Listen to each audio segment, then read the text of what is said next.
বাচ্চা, সংসার, সন্তান সব সামলিয়ে এই সেক্টরে কাজ করা খুব একটা সহজ না, আবার করতে পারলে খুবই সহজ। আসসালামু আলাইকুম, সবাই কেমন আছেন? আশা করি সবাই ভালো আছেন। আলহামদুলিল্লাহ, আমিও ভালো আছি আপনাদের দোয়ায়। তো অনেকেই আমাকে কমেন্ট করেন বা আমার মেসেজে ইনবক্স করেন। তো কি মেসেজ ইনবক্স করেন আর কি বলেন সেই সব বলবো। আগে বলতেছি এখানে আমি কি তরকারি নিয়েছি। সকালে খাওয়া দাওয়ার পর দুপুরে রান্না করবো। আমার শ্বশুর দেখলাম বেগুন, তারপরে কইডা আর আলু নিয়ে আসছিল। তো এইটা দিয়ে বললো মাছ রান্না করতে, বাইম মাছ। এই বাইম মাছ সে আগের দিন খেয়ে এত মজা পাইছে যে পরের দিনও নিয়ে আসছে।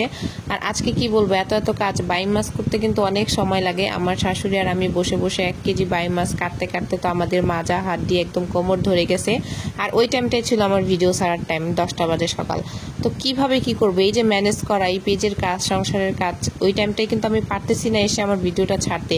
তারপরে কোনোভাবে একটু ম্যানেজ করে 5 মিনিটের জন্য উঠে এসে ভিডিওটা ছেড়ে, রিলস ছোট শর্ট ভিডিও যেটা বলি ওইটা ছেড়ে 5 মিনিটের মতো একটু কমেন্ট করে তারপর আবার চলে যায় মাছ কাটতে। কারণ সংসারের কাজটা আমাকে করতে হবে, আমার পেজের কাজটাও করতে হবে, দুইটাকে আমার ম্যানেজ করতে হবে। হ্যাঁ, অনেকে আমাকে জিজ্ঞাসা করেন সংসার, সন্তান আর সবকিছু সামলিয়ে কিভাবে পেজে কাজ করি বা পেজে টাইম দিচ্ছি।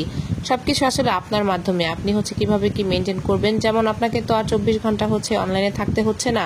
আপনি 1 ঘন্টার মতো ভিডিও ছেড়ে অ্যাক্টিভ থাকবেন, তারপর 1 ঘন্টা ফ্রি থাকবেন। তো সেই 1 ঘন্টায় আপনাকে কাজগুলোকে ম্যানেজ করে রাখতে হবে। আমি যেমনটা করি, সকাল 8টার আগেই সকালবেলা নাস্তা বানিয়ে একদম রেডি করে রাখি।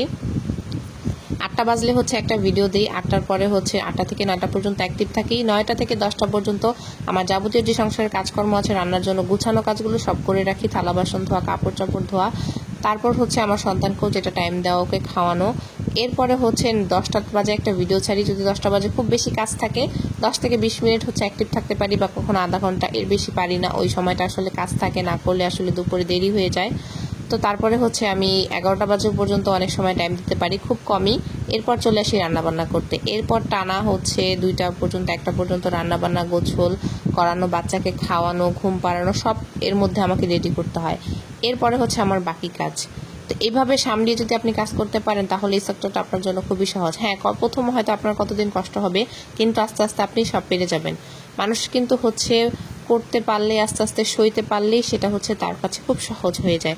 তো এইভাবে সবকিছু আসলে সহজ করে নিতে হয়। কোনো কিছু সহজ করে আসলে আমাদের কাছে ধরা দেয় না। আপনি কষ্ট করবেন, আপনি সফলতা পাবেন। আর আজকে শাক রান্না করব। এটা মিষ্টি কুমড়া শাক। এখানে বাইম মাছ ছিল কিছু, আর একটা মাছের মাথা ছিল। তো ওইটা ফ্রিজ থেকে নামায় আনছি, যে মাথা দিয়ে রান্না করলেও কিন্তু ভালো লাগে মিষ্টি কুমড়া শাকটা।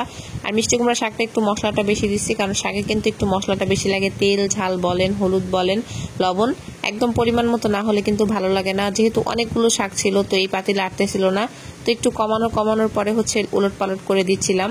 আমরা শাক প্রতিদিনই খাই, আমরা শাক সবজি খেতে খুবই পছন্দ করি, যেটা খুবই ভালো। অনেকে শাকসবজি খায় না, কিন্তু শাকসবজি খাওয়া কিন্তু আসলে অনেক ভালো।